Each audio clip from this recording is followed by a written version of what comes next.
This is a production of Cornell University.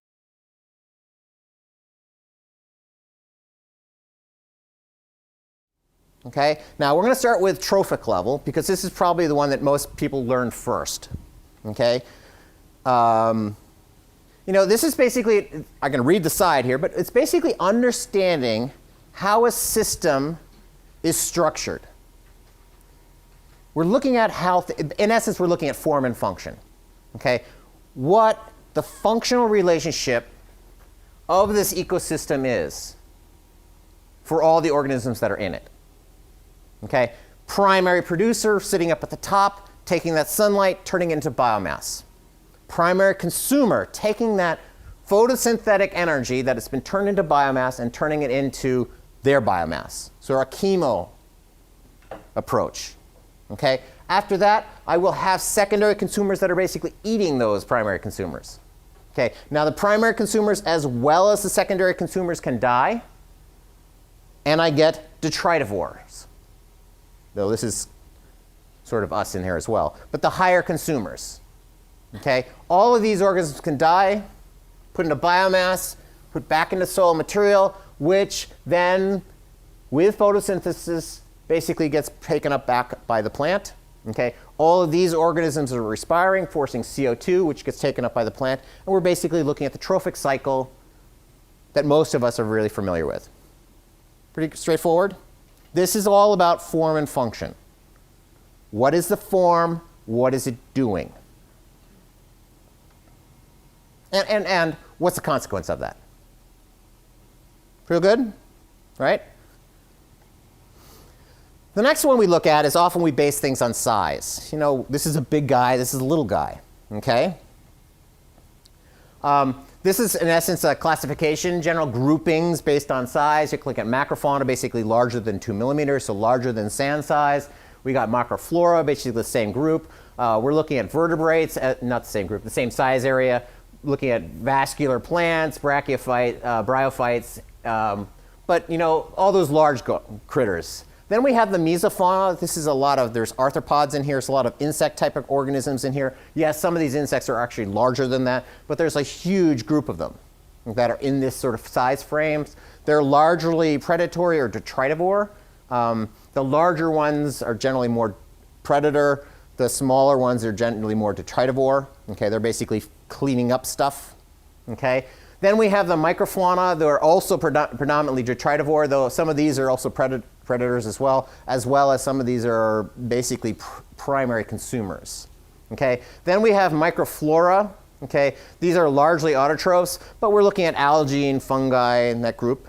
And then finally we get into larger heterotrophs, and basically you're looking at bacteria type of ends of the spectrum, like actinomycetes, bacteria, cyanobacterias. Okay. Large to small, okay? But a huge diversity of function, and certainly a huge diversity of form, okay? Just because you're small doesn't necessarily mean you are prey. You probably are prey, but you might in fact be a predator, okay? And just because you're big doesn't necessarily mean you're a predator, okay? Now, why might this matter? Okay, this is out of your book as well, but this is kind of an interesting graph that sort of illustrates why this size, we might be interested in size.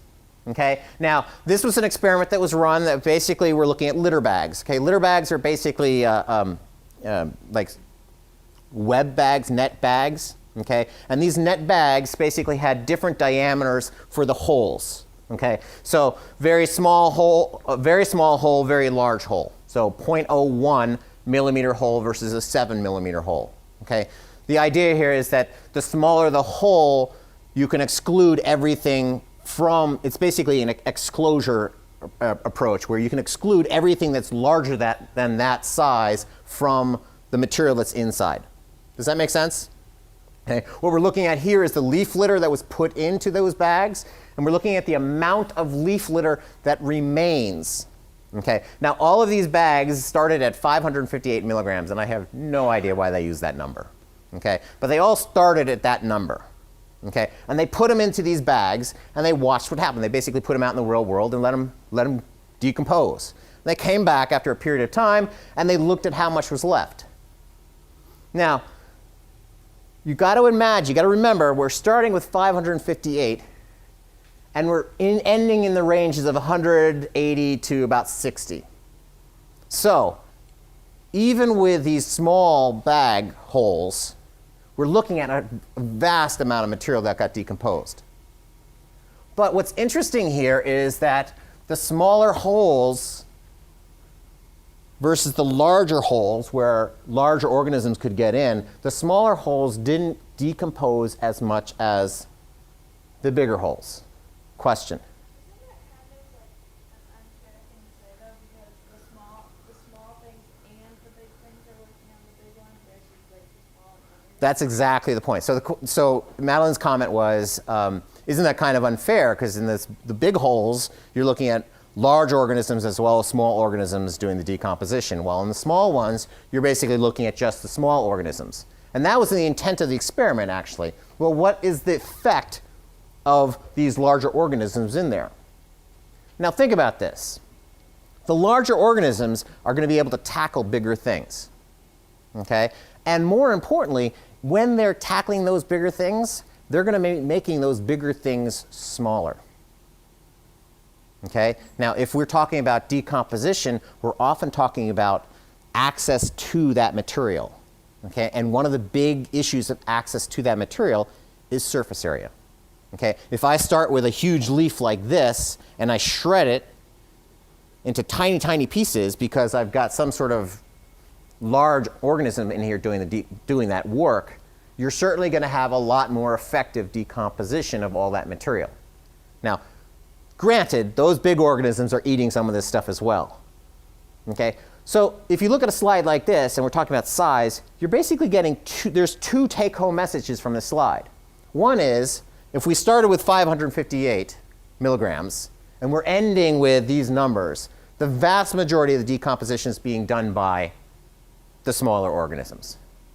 But if you want to have more complete decomposition, you need to have those larger organisms in there that are helping to do some of the decomposition, but also to increase the available material for these smaller guys to do the decomposition. Okay? So what am I interested in? In this case, I'm interested in size, but these types of questions are based on size. It doesn't tell us a lot about how it's being done, but it tells us a little bit about the mechanics of the system.